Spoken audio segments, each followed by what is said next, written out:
Meskipun jika dihitung per kapita emisi karbon Indonesia masih rendah, secara total Indonesia termasuk di antara 10 negara penghasil emisi terbesar di dunia.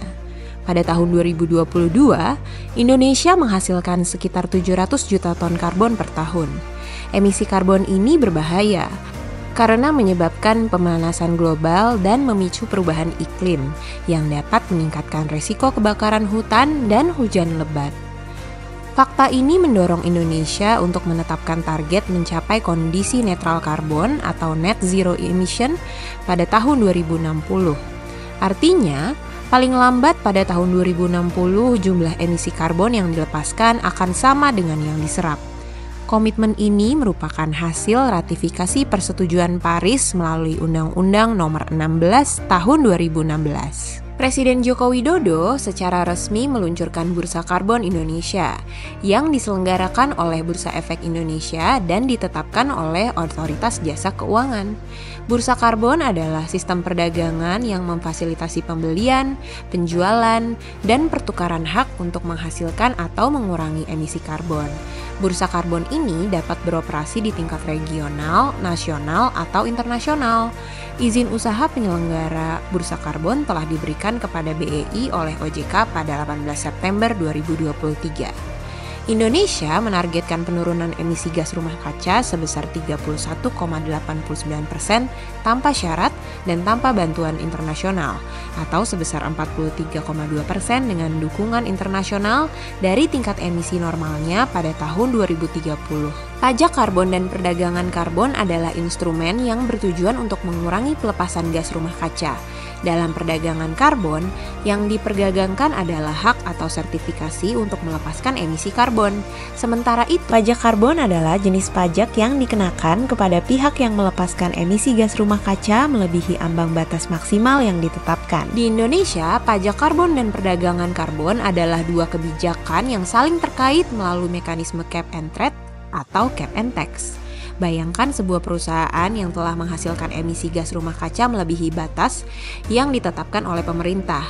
Mereka memiliki dua pilihan, membayar sejumlah uang kepada perusahaan lain yang menghasilkan emisi gas rumah kaca di bawah batas tersebut, atau membayar pajak kepada pemerintah. Tarif pajak karbon ditetapkan lebih tinggi atau sama dengan harga di pasar karbon, dengan minimum sebesar Rp30 per kilogram atau ton karbon dioksida ekuivalen. Kebijakan pajak dan perdagangan karbon ini diberlakukan secara bertahap sejak tahun 2022, dimulai dengan pembangkit listrik tenaga uap sebagai penghasil emisi karbon terbesar. Implementasi penuh perdagangan karbon dan perluasan sektor pemajakan akan dilakukan paling lambat pada tahun 2025.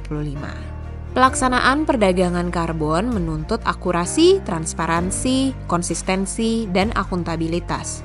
Hingga 2024, kebijakan pajak karbon telah diimplementasikan secara nasional di 39 negara, sementara sistem perdagangan karbon di 36 negara. Pembelajaran dapat diperoleh dari Singapura, yang menerapkan tarif pajak awal yang rendah untuk memberikan waktu bagi industri melakukan penyesuaian, serta regulasi yang sederhana untuk memastikan sinyal tarif yang konsisten antar sektor perekonomian. Kebijakan pajak dan perdagangan karbon membutuhkan koordinasi yang baik antar kementerian, lembaga, dan dunia industri. Kementerian Keuangan bertanggung jawab atas pelaksanaan pajak, sementara Kementerian Lingkungan Hidup dan Kehutanan mengatur perdagangan karbon dengan dukungan dari kementerian dan lembaga teknis lainnya.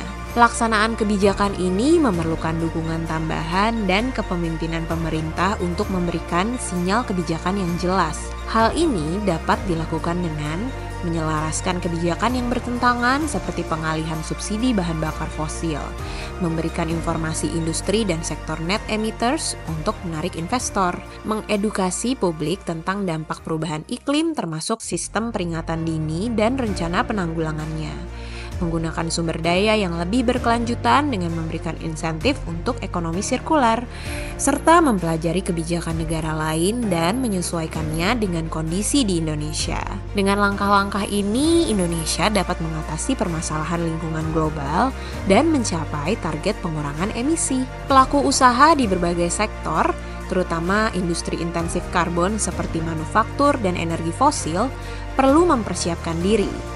banyak yang menolak penerapan pajak karbon karena alasan peningkatan biaya produksi, resiko kehilangan daya saing global, dan potensi pengurangan keuntungan. Namun perlu disadari bahwa instrumen ini bertujuan untuk meningkatkan daya saing di masa depan, mengingat pasar global semakin memperhitungkan aspek rendah karbon dalam transaksi jual beli. Pada tahap awal, kebijakan ini menggunakan cap dan tarif yang cukup konservatif sehingga tidak terlalu memberatkan pelaku usaha dibandingkan dengan negara-negara lain. Kerjasama erat dan komitmen dari semua pihak adalah kunci sukses dalam menghadapi era pajak dan perdagangan karbon.